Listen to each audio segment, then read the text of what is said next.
on, guys? We're going to cover some basics that we use on stand, from picking stands, setting stands up, and calling coyotes, getting coyotes stopped, getting coyotes killed. It's going to cover some of the basics that help us be successful. Hopefully you can find something to take out of this, apply it to your own hunts, and have it work out for you. We're going to start talk about stand selection. When we look for a stand, we look for a spot that should have coyotes in it, that we can hunt it with a good wind and kind of control the way the coyotes come in to lower the chances of us getting backdoored. When we're setting up, there's a couple things we do. One, we pick a solid background, something that's going to break up our silhouette and make it where it's harder for a coyote to see us. On top of that, walking in, we try not to be skylined or cross paths that a coyote might use coming in. We also like to hunt out of a chair. Hunting out of a chair, it might give you a foot of elevation, but what that does is it takes, especially in rolling terrain or if you've got tall grass, instead of just in a coyote's ears or a coyote's head, that foot's going to give you the ears, the head, the neck, and maybe part of the chest. That's definitely going to help out when you're trying to get a coyote killed. We also look at not getting skyline. So when we put the call out, I'll look at where we're sitting and kind of look at it from a coyote's point of view. See if we're skylined. Doing simple things like that gives you an idea that when we go back up to the stand, we need to move down the hill 2 feet or shift over to the left. Things like that are going to help you be more successful. It's going to keep coyotes from seeing you, and it's going to help you get coyotes killed. When you set up on a stand, understanding the terrain and how a coyote's going to use that is going to be extremely beneficial. Coyotes a lot of times will use low ground. So if you've got a spot of low ground running to your left and right, and a coyote hits that and you're hunting a crosswind, if you know that coyote's going to probably pop up on the downwind side of the call, while that coyote's out of view, you can go ahead and shift your rifle and get ready for when that coyote comes up. With coyotes using low ground and just hunting hills in general, we put our call on a tripod to get some elevation on it. Something you have to think about is when that coyote's coming up, if that call is silhouetted, that can cause a lot of issues. We've had a lot of coyotes hang up or spook because when we're coming out of that low ground, that call will be silhouetted. So a lot of times in those situations, we won't run a tripod. We'll just set the call on the ground, maybe bunch some stuff up behind it. These little details that might seem like they don't matter will definitely come into play at some point of calling coyotes. This is a chair like we were talking about earlier. It's nothing fancy, nothing major. This is what we hunt out of, and I can definitely tell you that we have killed more coyotes just doing something simple like this and sitting in a chair.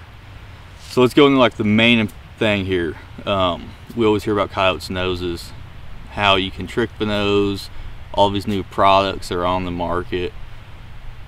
I'll just give you my opinion. You can't do it. You can't beat a coyote's nose. You can't fool them.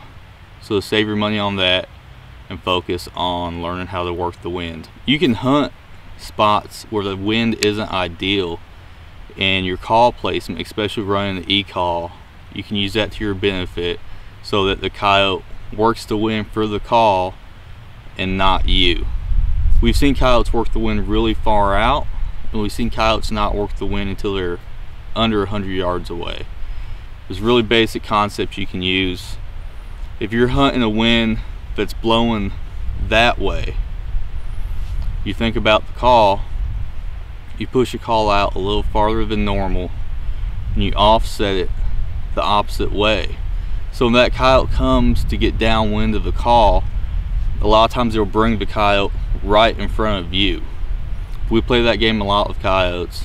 It comes in and works countless times, time in, time out. We're getting coyotes killed right in front of us because we have the call offset so that when a coyote works the wind for the call, it's placing it right in front of us.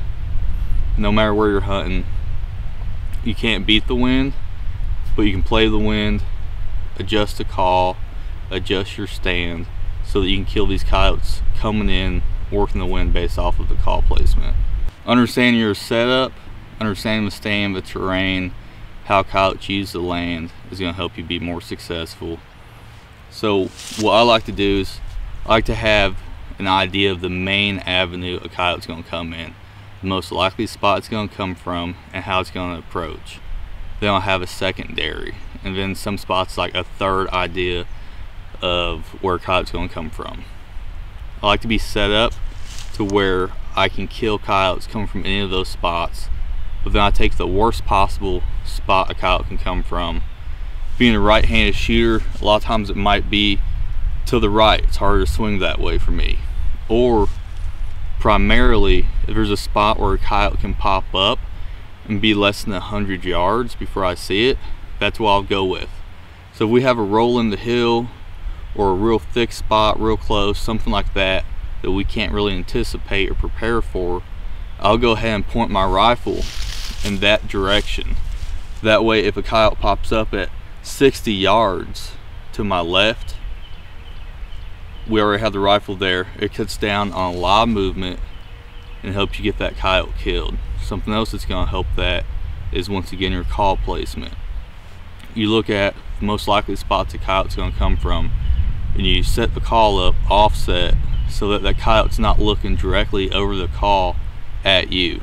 If I anticipate a coyote is coming from the left side, I'll push the call to my right more so that coyote's being brought through my line of sight. He's working past me, so we're just naturally burning that coyote right there in front of you. If I think he's going to come from straight in front, I'll pick a side based on the wind and how I can see. I'll push the call one way or the other, that way that coyote's not looking straight over the call at us. If you give him a reason to look somewhere else, there's a good chance we're not going to look at you. Another thing, if you watch any of our videos, you've probably seen it. If you keep on watching, you're going to see it some more. I've got a thing about starting a standoff with my scope on 10 power, and it's definitely not the way you want to be. Started off small. This goes down to like 3. Started off around there. That way if a coyote comes in fast and hard or sneaks up, you're good.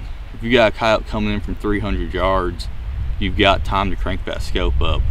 You won't have time to crank it down if a coyote pops up and is running full speed at the call 20 yards away. Let's talk about shooting a little bit. Doesn't matter how good you are at calling coyotes. If you can't hit them, you can't get them killed. So that's a huge issue. You know, we're not shooting off benches. We're not shooting with our rifles ratchet strapped to the ground. It doesn't matter if you have a 1/4 inch rifle. If you can't shoot an inch group, you don't have a 1/4 inch rifle anymore.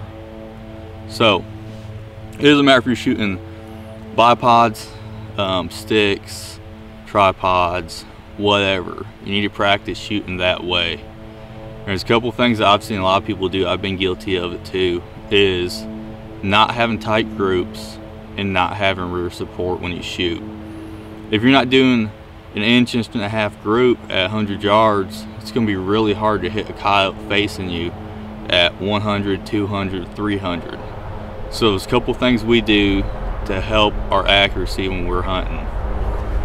When I see a lot of guys shooting like this, see all that free space, you lose probably 6 to 8 inches of field of view shooting, doing what we do.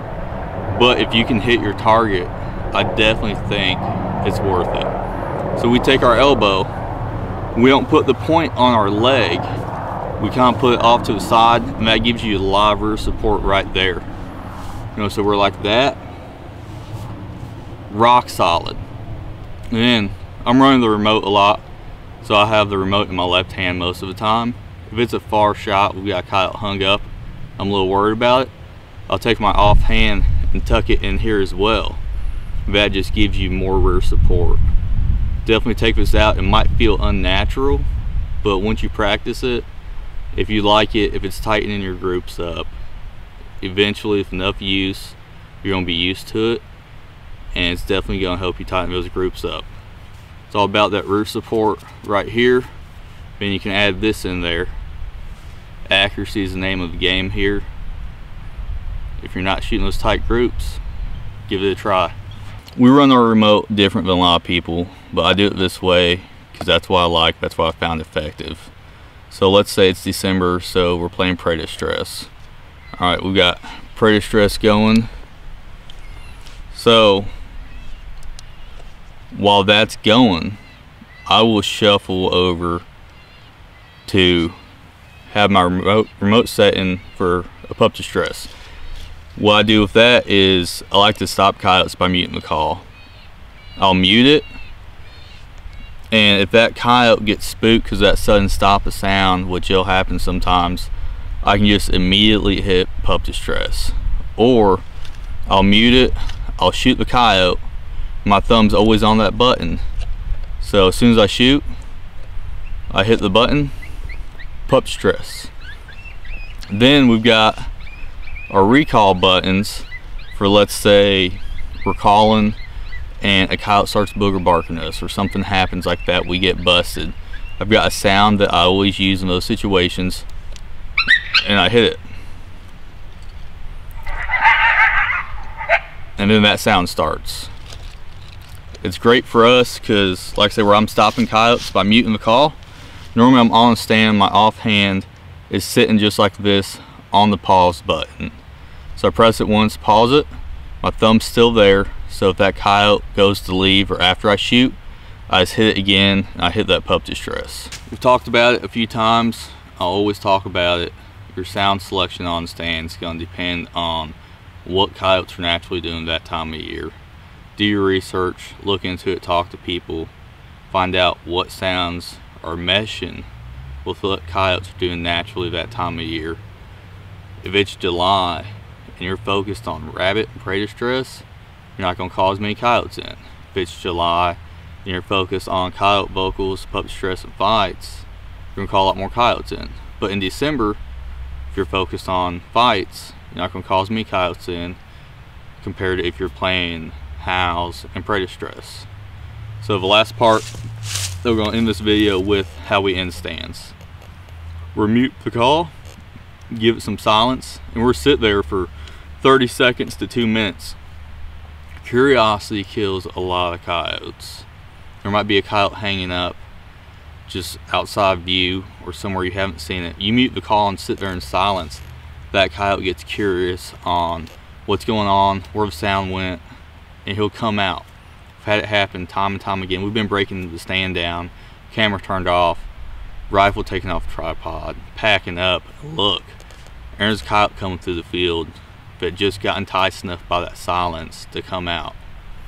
Hope you take some of this, apply it, kill some coyotes. Let us know if it helped you out any.